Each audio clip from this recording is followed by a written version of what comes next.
오늘 시편 54편의 말씀도 앞에 보게 되면 이 시편을 시작하는 그러한 표제어가 있습니다. 오늘 시편 54편의 말씀을 더 이게 깊이 묵상하기 위하여서는 이 표제어에 나와 있는 이 역사적인 배경, 어떤 때에 다윗이 이 시편을 짓게 됐는지를 우리가 이해하는 것이 필요합니다. 그 앞에 보면 무엇이라고 적혀 있냐면요. 10사람이 사울에게 이르러 말하기를 다윗이 우리가 있는 곳에 숨지 아니하였나이까 하던 때에.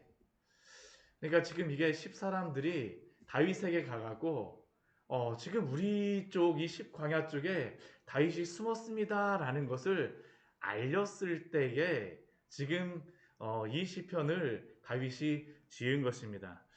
그런데 다윗의 인생 가운데에서 제가 이 사무엘 상의 그 말씀을 볼 때에 가장 힘들 때가 언제였을까? 가장 힘든 사건이 무엇이었을까라고 생각을 해보게 되면 워낙 정말 많은 고통 가운데에 10년이 넘는 시간 동안 사울에게 쫓기고 뭐 자신의 아들에게도 고난을 당하기도 했지만 그러나 그가 옴짝달싹 못하고 이것은 정말 마지막이구나라고 여겼던 때가 저는 한 두 가지 사건 정도가 있는 것 같아요. 첫 번째는 그가 다윗이 그 블레셋 골리앗의 칼을 가지고 우리가 52편에서 그 보았던 말씀인데 그 아비멜렉이라고 하는 그러한 제사장에게서 아히멜렉에서 그 칼을 가지고 그 블레셋으로 도망갔을 때 다윗의 그러한 생각은 내가 골리앗의 칼을 가지고 그 블레셋으로 왔으니까 정치적인 망명을 이들이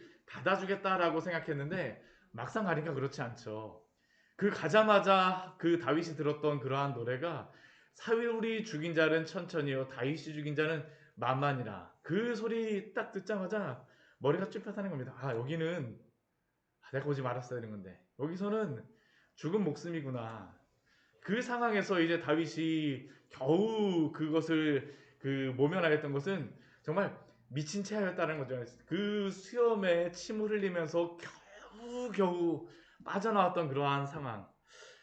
그리고 또 다윗의 인생 가운데서 가장 어려운 순간이 오늘 시편 54편의 배경이 되는 이 10사람들이 사울에게 이르렀을 때입니다. 이르렀을 때. 이게 그 두 가지가 이 다윗의 인생에서 보게 되면 다 연속되어지는 그러한 사건입니다. 연속되어지는 사건이에요.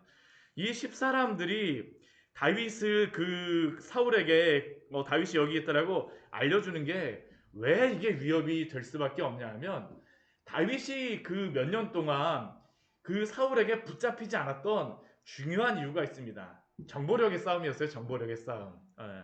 다윗이 숨어 다니던 곳이 어디냐 하면 유대 광야입니다. 사울 같은 경우는 베냐민 지파리였고 베냐민 지역에 익숙한 사람인데 유대 광야는 이스라엘이라고 하는 그러한 나라 자체가 지파 단위로 움직이기 때문에 사울이 가까이 있었어도 유대 광야를 잘 알지 못합니다. 다윗이 어린 시절에서부터 목동으로서 이것저것 그 유대 광야를 헤집고 다녔었기 때문에 다윗은 거기서 그 사울보다 훨씬 더 잘하는 그런 지리적인 특성을 가지고 사울이 저쪽에서 오면 숨을 만한데 벌써 들어가서 숨고 그냥 여기저기 알아다니니까 이쪽으로 오게 되면 다른 쪽으로 싹 피하고 막 그랬던 겁니다. 그리고 또 다윗이 그렇게 그 숨을 수 있었던 이유 중에 하나가 유대 광야라고 하는 곳이 바로 다 친척들 사는 곳이거든요. 다 친척들 사는 곳이니까 우리가 그 이스라엘 민족들이 유목민들이 가지고 있던 두 가지의 그 중요한 그러한 법이 있지 않습니까? 이 고엘이라고 하는 법. 친척들은 아무리 잘못해도 다 숨겨집니다. 다 숨겨져요. 이 유대 광야 자체가 유다 지파에 속한 지역이다 보니까 그 다윗 같은 경우는 유다 지파 베냐민 그 베들레헴 그란 출신 아닙니까? 그렇죠. 그러니까 다윗이 가게 되면 다 친척들이 도와주고 그 다윗에게 힘을 주는 겁니다. 그래 힘드니까 우리가 도와줄게 하고선 다 숨겨져요. 그런데 문제는 뭐냐 하면 다윗이 이러한 그 사울보다 가지고 있던 이 이점이 없어지는 때가 바로 이 시편 54편의 그러한 배경입니다. 10사람들은 다윗의 먼 친척입니다. 그리고 더군다나 지금 다윗이 그 사울보다 더 그 유대 광야에 대한 정보를 잘 알고 있다고 하지만 다윗보다 더 잘하는 사람도 있습니다. 누굴까요? 그 동네 출신입니다. 오늘 이 10사람들이 사울에게 그 다윗을 밀고 한 것은 다윗이 가지고 있던 그러한 이점을 다 포기하게 된다는 것이죠. 한마디로 다윗은 지금 위기에 빠진 것입니다. 그 어떤 때보다도 큰 위기가 바로 이 순간이죠. 그러니까 다윗이 이것을 알았을 때 오늘 시편 말씀을 보게 되면 다윗의 그러한 기도가 나와오죠. 무엇이라고 기도합니까? 하나님이여 주의 이름으로 나를 구원하시고 주의 힘으로 나를 변호하소서. 주님이 아니면 이 상황을 도저히 헤쳐나갈 수가 없다는 겁니다. 이 10사람들이 왜 갑자기 변했을까요? 이게 배경이 있습니다. 우리 시편 52편 말씀과 54편 이 말씀은 역사적인 그 순서대로 그대로 적혀 있는 겁니다. 이게 왜 10사람들이 다윗을 이렇게 밀고 할 수밖에 없었냐 하면 시편 52편 말씀에서 사울이 그 아히멜렉 그 제사장 집을 85명이나 되는 사람들을 다 죽여버리잖아요. 그러니까 이 유다 이 10사람들이 사울의 그 광기에 두려움을 가지고 있는 겁니다. 그러니까 자신이 알고 있는 그러한 다윗에 대한 정보를 알려주는 것이죠. 자신들이 잘못될까봐. 다윗이 그쪽에 하면 가만두지 않겠다라고 하니까 10사람들이 두려움에서 다윗을 그 오늘 사람들을 보내갖고 알리는 겁니다. 알리는 거예요. 그 상황 속에서 다윗이 그것을 알게 되자 주님 당신의 이름이 아니면 내가 살 수가 없는 상황이네요. 주의 힘으로 나를 변화하여 주시지 않으면 내가 어떻게 이 상황 속에서 이겨나갈 수 있습니까? 라는 게 바로 오늘 다윗의 기도죠. 또 2절 말씀도 보십시오. 다윗의 기도, 하나님께 대하여서 기도합니다. 하나님이여 내 기도를 들으시고 내 입의 말에 귀를 기울여 주시옵소서. 당신이 제 기도를 들어주십시오. 당신이 나의 그러한 말에 귀를 기울여 주시옵소서. 다윗의 그 간절한 기도가 느껴지지 않습니까? 정말로 이 상황은 하나님 아니면 방법이 없습니다. 하나님 아니면 방법이 없어요. 오늘 3절 말씀을 보게 되면 다윗을 쫓아다니던 그 사람들이 누구인가를 다윗이 이렇게 고백합니다. 낯선 자들이 일어나 나를 치고 포악한 자들이 나의 생명을 수색합니다. 다윗을 쫓아다니는 사람이 낯선 자들이고요. 다윗을 쫓아다니는 사람들이 포악한 자들입니다. 생명이 경각에 달렸습니다. 그런데 왜 이 사람들이 낯선 자들이 될까요? 우리가 이런 게 있잖아요. 어제까지 굉장히 잘해주던 그러한 사람이 있습니다. 어제까지는 정말 너무나도 잘해갖고 이 사람에게만 가면 내가 도움을 얻을 수 있겠구나. 이 사람만 보게 되면 위로를 받았어요. 항상. 그런데 갑자기 하룻밤 사이에 얼굴이 변하는 그러한 것들을 경험한 적이 있으십니까? 오늘 낯선 자들이 저는 그러한 사람이죠. 이 10사람들이 이전에 다윗이 이곳에 숨어 다닐 때에는 도와줬어요. 힘들지 다윗. 근데 우리 같은 친척이잖아. 도와줄게. 나에게만 와. 그런데 이 사람들이 얼굴이 어떻게 된 겁니까? 변해버렸어요. 어제 알던 사람이 아닙니다. 오히려 더 무섭습니다. 이 사람들이 낯선 자들이 되어져 버린 것이죠. 너무나도 잘하는 사람인데 그 마음이 변해버리니까 완전히 낯선 자들이죠. 그들이 일어나서 나를 지금 치고 있습니다. 이 상황 가운데에서 주의 이름으로 나를 구원하여 주시옵소서. 주의 이름으로 나를 변호하여 주시옵소서. 기도를 들어주십시오. 내 말에 귀를 기울여서 그와 함께하는 그들과 이 낯선 자들과 함께하는 사람이 누구입니까? 포악한 자들입니다. 사울이죠.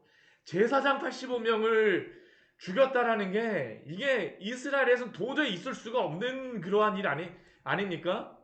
하나님의 나라에서 하나님의 제사장들을 한 번에 그렇게 죽일 수 있는 이 사울의 광기, 그와 함께하는 그 광기는 정말 두려운 것입니다.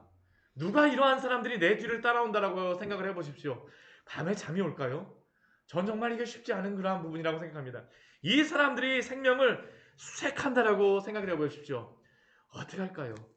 이 사람들은 하나님을 자기 앞에 두지 아니하는 자입니다. 하나님 아시지 않으세요? 하나님 아시지 않으세요? 이게 바로 다윗이 하나님 앞에 기도하며 간구하는 것이죠. 그런데 이러한 상황 속에서 다윗이 힘을 얻습니다. 다윗이 위로를 받아요. 어떻게 힘을 얻을까요? 하나님이시죠. 다윗이 발견하는 건 다른 게 아닙니다.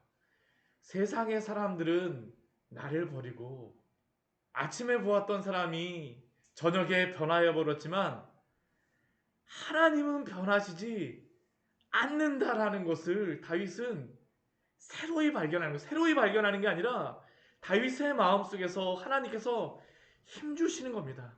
내가 어떠한 하나님이 어떠한 분인가를 다윗을 하여금 알게 하여 주시는 것이죠.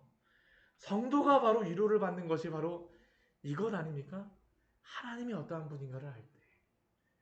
다윗이 하나님에 대해서 무엇이라고 고백합니까? 우리 4절 말씀 같이 한번 읽어보도록 하겠습니다. 하나님은 나를 돕는 이시며 주께서는 내 생명을 붙들어 주시는 이시니이다. 아멘. 이게 바로 우리가 발견해야 될 하나님 아닙니까? 우리가 알아야 될 하나님 아닙니까? 세상 사람들은 나를 배신하고 세상 사람들은 포악해졌지만 사울도 다윗에게는 어떠한 사람입니까? 장인어른이에요. 장인어른 아닙니까? 자신에게 가장 친절해야 될 사람이 가장 원수가 되었습니다. 그런데 다윗은 이러한 상황 속에서 두렵지만 하나님께 그의 시선을 그의 초점을 맞추는 거죠. 하나님이 어떠한 분인가? 하나님이 나를 돕는 이신 줄 믿습니다. 하나님이 내 생명을 붙들어 주시는 이신 줄 믿습니다. 다윗이 발견한 것이 바로 이것입니다. 하나님이 나를 돕는 분이시구나. 하나님이 내 생명을 붙들어 주시는 이시구나. 이 십사람들이 나의 생명을 붙들어 주는 것도 아니고 이 세상의 사람들이 나를 붙들어 주는 것이 아니구나. 하나님께만 내 생명의 구원이 있구나라는 것이 바로 다윗의 고백입니다. 그리고 다윗이 그 하나님이 어떠한 분인가를 알고 나서 그 다음에 기도하는 게 있습니다. 우리 5절 말씀 같이 한번 읽어보도록 할까요? 주께서는 내 원수에게 악으로 갚으시리니 주의 성실하심으로 그들을 멸하소서. 지금 다윗이 이 사람들을 저주하는 것처럼 보이지만 이거는 저주하는 거라기보다는 하나님께 그 원수 갚음을 맡기는 것이죠. 믿음의 기도입니다. 믿음의 기도예요. 하나님, 제가 어떻게 할 수 없는 사람들이에요. 그러나 하나님 아시죠? 하나님 아시죠? 우리의 믿음이라는 게 그렇지 않습니까? 우리가 일어나는 여러 가지 상황들에 대해서 우리가 할 수 있는 것들도 있지만 대부분 우리가 기도 앞에 다윗과 같이 기도해야 되는 상황은 우리가 어찌할 수 없는 상황이죠. 어찌할 수 없는 상황입니다. 그런데 우리가 하나님이 어떠한 분인가를 알게 되면 그 다음에 우리가 행해야 될 것이 무엇입니까? 하나님께 우리의 모든 것들을 다 맡겨야 되는 줄 믿습니다. 하나님께 모든 것을 맡기는 것이죠. 내 모든 짐을 하나님께 맡기라. 원수조차도 하나님께 맡기는 것입니다. 내 원수에게 악으로 갚으시리니 주의 성실하심으로 그들을 멸하소서. 나의 구원은 하나님께만 있습니다. 이게 믿음의 성도들의 기도 아닙니까?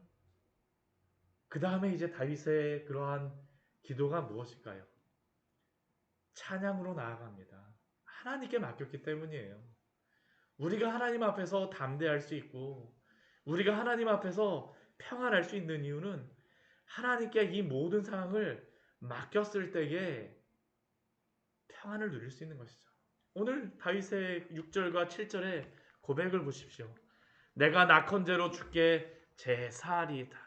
낙헌제라고 하는 것은 자원함으로 드리는 그러한 제사입니다. 기쁨으로 드리는 그러한 제사예요. 내가 하나님 앞에 이러한 상황 가운데에서도 주께 제사하리이다. 하나님께 예배하겠습니다. 기쁨의 그러한 자원함의 그러한 예배를 드리겠습니다. 여호와여 주의 이름에 감사하오리니 스스로 계신 하나님, 당신께서 오늘도 신실하심으로 오늘도 당신의 이름 가운데에 나를 지키시고 나를 보호하시는 그러한 모든 것에 대해서 감사하오리니 주의 이름이 선하심이니이다. 나보다 나를 더 잘하시는 하나님께서 오늘도 가장 선하신 길로 인도하여 줄 줄 믿습니다라는 게 다윗의 고백이죠. 7절 하나님이 어떻게 하셨을까요? 우리 같이 한번 읽겠습니다. 참으로 주께서는 모든 환난에서 나를 건지시고 내 원수가 보응받는 것을 내 눈이 똑똑히 보게 하셨나이다. 이러한 믿음으로 나아갈 때에 하나님께서 다윗에게 보여주신 것이 무엇일까요? 참으로 주께서는 모든 환난에서 나를 건지시고 내 원수가 보응받는 것을 내 눈이 똑똑히 보게 하셨나이다. 하나님이 지켜주셨다는 것이죠. 실제로 오늘 보았던 이 시편 54편의 배경이 되는 사무엘상 23장의 말씀을 보게 되면 저는 하나님이 어떻게 성도를 지키시는가를 알려주는 그러한 가장 귀한 말씀 가운데 바로 이 사무엘상 23장의 말씀이 그 중에 하나라고 생각을 합니다. 우리 말씀을 같이 한번 보도록 하겠습니다. 어떠한 상황 속에서 다윗이 구원함을 받았는지 우리 사무엘상 23장 우리 말씀을 같이 한번 찾아보도록 하겠습니다.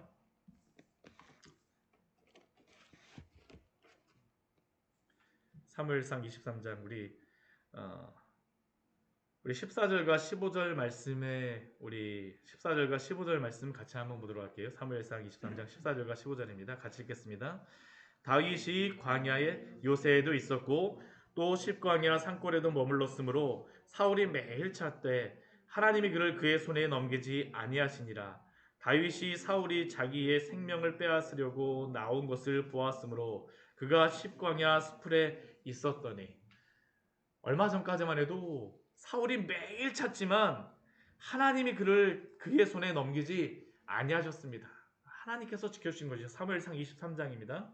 그런데 이러한 때에 어떠한 일이 벌어지는 겁니까? 우리 19절 23장 19절 말씀입니다. 같이 한번 읽어볼게요.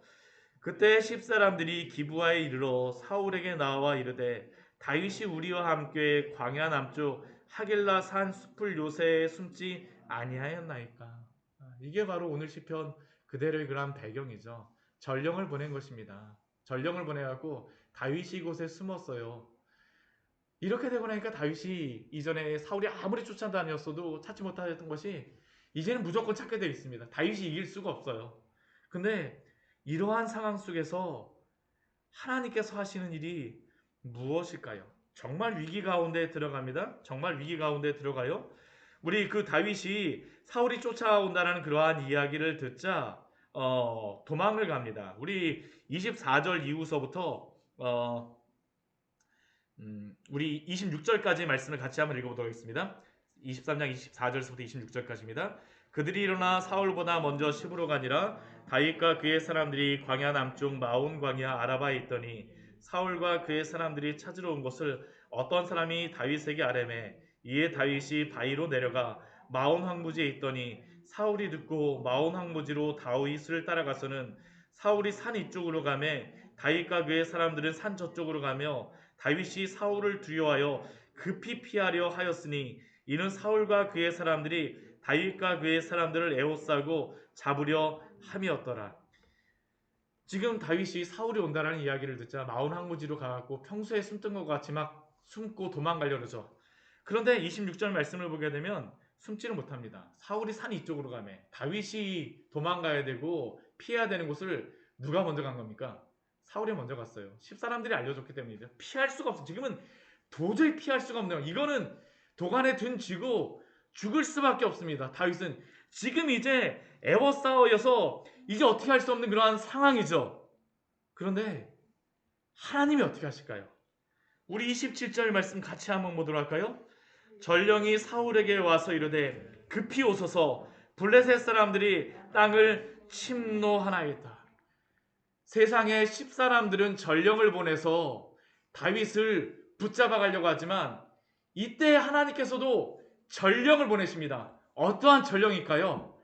블레셋 사람들이 쳐들어왔다라고 하는 그 전령을 하나님께서 보내십니다. 가장 알맞은 때에 다윗의 가장 적이었던 블레셋을 통해서 어떻게 하세요? 하나님이 구원해 주시는 것이죠. 없는 길도 하나님이 만들어내시는 것이 바로 오늘 말씀입니다. 어떻게 하나님이 구원해 주시나? 하나님이 방법을 만들어내신 것이죠. 하나님이 전령을 보내세요. 세상에 그러한 십사람들이 배신하고 전령을 보내서 사울과 함께 하지만 하나님의 전령이 사울에게 와서 블레셋이라고 하는 그 또 다른 적을 사용하여서 하나님이 구원하십니다. 이게 바로 하나님이 성도를 구원하시는 방법이죠. 그래서 우리 28절에 그러한 그 다윗이 그 장소의 이름을 하나로 다 짓습니다. 우리 28절 같이 한번 읽어보도록 할까요? 이에 사울이 다윗 뒤쫓기를 그치고 돌아와 블레셋 사람들을 치러 갔으므로 그곳 이름을 셀라 하만느곳이라 칭하니라. 이 셀라 하만느곳이라는 것은 분리하는 바위입니다. 사울과 나를 분리하셨어요. 누가 하셨습니까? 하나님이 하신 것이죠. 오늘도 하나님께서 당신의 백성들을 이렇게 보호하시고 이렇게 도우시고 오늘도 생명을 붙들어 오시는 줄 믿습니다. 이것을 오늘 똑똑히 보라라고 우리에게 말씀하여 주시는 것이죠.